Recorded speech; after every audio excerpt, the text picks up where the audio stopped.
Kevin 啊，我哋今期去邊度啊？嚟全坦洲最旺嘅商圈優越城。咁今期帶大家睇睇呢個100萬唔使就可以買到個900尺嘅單位，重點仲係大裝修，門口就有直通巴士可以翻到香港嘅荃灣太子九路，以及只需要7蚊就可以翻到我哋嘅拱北關口啦。OK，帶大家去睇睇先。Hello， 大家好啊，又係我 Kevin 啊，恭喜碌到大灣區買樓必睇視頻。咁今期咧，我帶大家睇睇我哋中山市坦洲鎮嘅一個樓盤，叫中澳春城。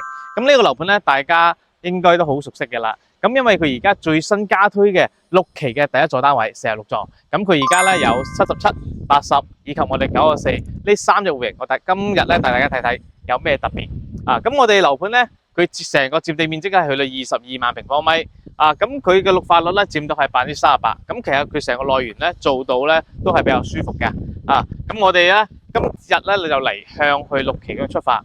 咁如果係買咗4期同埋5期嘅朋友仔咧，咁係將會係喺下個月尾咧就正式交收噶啦。咁如果大家或者有遇到咩問題唔識嘅，可以 WhatsApp 微信下我，WhatsApp 下我。OK， 咁我哋而家呢度咧都係聽到周邊好多裝修嘅聲啦，都有啲業主佢可能會買毛坯啊，咁佢就自行裝修都可以啊。咁 Kevin 啊，係珠海好咧，定係中山好咧？咁珠海同中山其實係兩個位置嚟嘅。咁你珠海市咧，當然啦，佢個作為一個特區嚟講，佢嘅一個城市樣貌咧就會相對會比較靚啲嘅。咁啊，中山市咧，佢嘅一個城市樣貌咧就會差啲啊。咁佢兩個位置，咁其實我哋中山市咧就係相對於喺珠海市嘅隔離。亦都係我哋經常好多人話珠海市嘅後花園啊！咁我哋呢個樓盤去人工島咧嘅距離咧都係18分鐘，非常之快啊！咁以及咧我哋去深東通道啊，都係1個小時就可以去到我哋深圳嘅寶安區嘅啦啊！咁如果你話想坐飛機嘅話咧，我哋可以直接行我哋香海高速前面500米上香海高速去到我哋嘅金灣機場。其實都係30分鐘都係去到啊，所以其實我哋呢個位置咧就相當於其實就係珠海嘅位置嚟嘅，佢交通啦，甚至係佢嘅生活配套啦，都可以係同珠海南屏區嗰邊咧係冇乜區別，即係我哋嘅香洲區。OK 啊，咁我哋而家咧帶大家去上去睇睇我哋嘅樣板房有咩嘢特別先。咁我哋嚟到我哋樣板房呢度咧就係2梯6戶，咁我哋先睇下我哋嘅77平。咁佢77平咧係04同05嘅單位啊，咁我哋即係相當於我哋香港嘅大概係800尺左右啦。咁我哋入到嚟咧就係我哋餐下一體嘅大廳，3.4米嘅空間啊。咁我哋呢度咧就係我見，首先望一望我哋嘅廚房。嘅廚房咧佢擺埋我哋嘅冰箱之後咧會顯得細好多啊。不過好在咧佢係有個明窗，咁呢明窗咧會俾你見得到你個廚房就唔會太暗啊。咁我哋可以行出嚟。頭先講到嘅3.4米嘅開間，咁咧就係個陽台，佢就會係大概係6個平左右啊。咁佢就相對於我哋早期4期同5期嘅個陽台嚟講咧，就係細啲嘅啊。咁我哋喺樓下望嘅咧，就係望我哋嘅內園啊。咁你望到嚟傳統嘅戶型就係咧，我哋嘅房間就會喺我哋嘅左手邊啊。入到嚟咧，呢個主人房。呢個就係主人房嚟㗎啦，咁佢就係細啲嘅飄窗台，同樣係贈送面積。咁當然佢呢一期嘅飄窗咧係唔打得嘅咁我哋嘅衛生間嘅話咧，其實就滴滴式做咗係乾濕分離啊。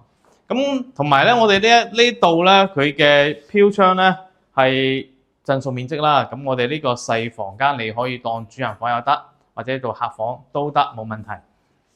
咁呢個咧就係77平。其實77平咧，呢個單位就係適合於嗰啲叫做2個人啦，或者係3個人啦，咁過嚟小情侶、小家庭住就好啲。即係如果你話到時候人多嘅話咧，你可能會選嘅大少少嘅面積啊。咁我哋接下來可以睇睇我哋嘅81平。咁81平咧，佢呢個單位比較驚豔咧，就係可以做到南北通透啊。咁入到嚟，我哋開放式嘅廚房啊，咁當然到時交收嗰度呢度係有埲牆嘅啊。我呢度咧就會係個衞生間，佢衞生間係做得比較靠前啊，咁所以我哋房間咧就會係喺我哋嘅入邊啊。咁呢度咧佢響頭先講咗嘅，佢同樣同77平咧係個開間係一樣，都係去到係3.4米啊。咁我哋係做到，但係佢可以做到南北通透。咁呢個朝向咧就係朝西南向嘅。其實咧佢都係望內園，只要係朝南嘅咧。呢段都係望內園為主啊！呢一期咁呢度咧就會係2間房間啦啊！咁我哋嘅主人房佢係我哋朝南嘅啊！咁我哋嘅咧就佢嘅大概3米闊度啦，咁呢度其實如果你話係想做大房啊，你可以將呢間房全部打晒佢都得，冇問題啊！即係因為我哋呢度咧呢埲牆係可以全部打嘅。啊，當然我哋呢度係精裝交付啊，咁當然啦，你後期你需要自己去更改啊，所以呢個81平咧就比較驚豔到我咧，就係佢可以做到南北通透啊，因為早期佢嗰個44座啊，嗰啲都80平，佢都係做唔到南北通透嘅。接下嚟我哋係有個97平。咁我哋97平咧，佢都係同樣有2個單位嘅，咁佢就係02同03。咁佢呢個單位入到嚟咧，大家都見得到嘅，因為佢係咪見得到呢3個板房佢都係做咗咩啊？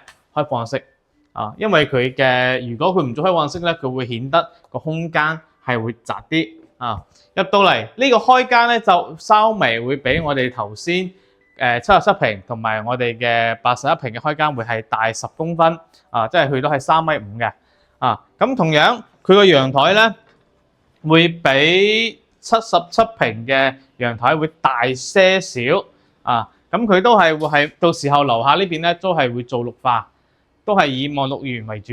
咁我哋嘅02同03單位即係97平啦咁呢個咧就係東南朝向嘅，佢就會係比我哋嘅77平嘅朝向係好少少因為我哋係朝東。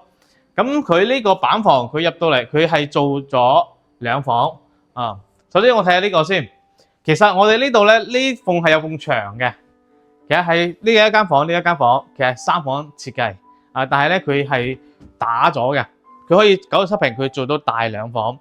呢縫牆係可以係剝晒佢嘅咁如果你話係到時候雙胞胎可以黐埋一齊冇問題。咁我哋嘅乾濕分離嘅衛生間咁佢係將我哋嘅洗手盆咧就做咗出嚟睇睇我哋主人房。我哋主人房嘅話咧，衣櫃當然啦，衣櫃係冇㗎咁到時即係你呢個咧就獨立衣櫃俾女主人嘅咁入到嚟我哋嘅窗台咁呢3個單位77平、81平以及我哋嘅97平嘅樣板房，大家都睇晒㗎啦。唔知大家對呢3個板房有冇咩特別咧？咁全部都係優點，有冇缺點啊 Kevin？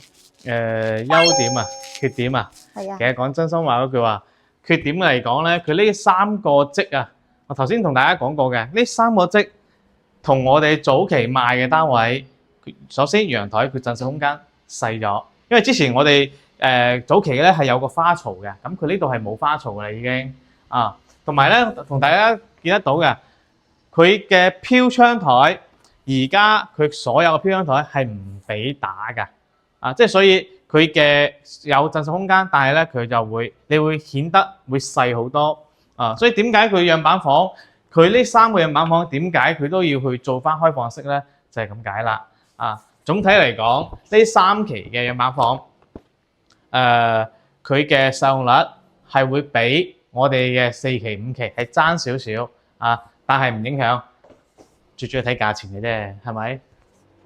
大家想獲取更多嘅詳細資料或者具體流程嘅計價單，以及更多嘅優惠活動，記得點個 like、WhatsApp 聯繫我啦。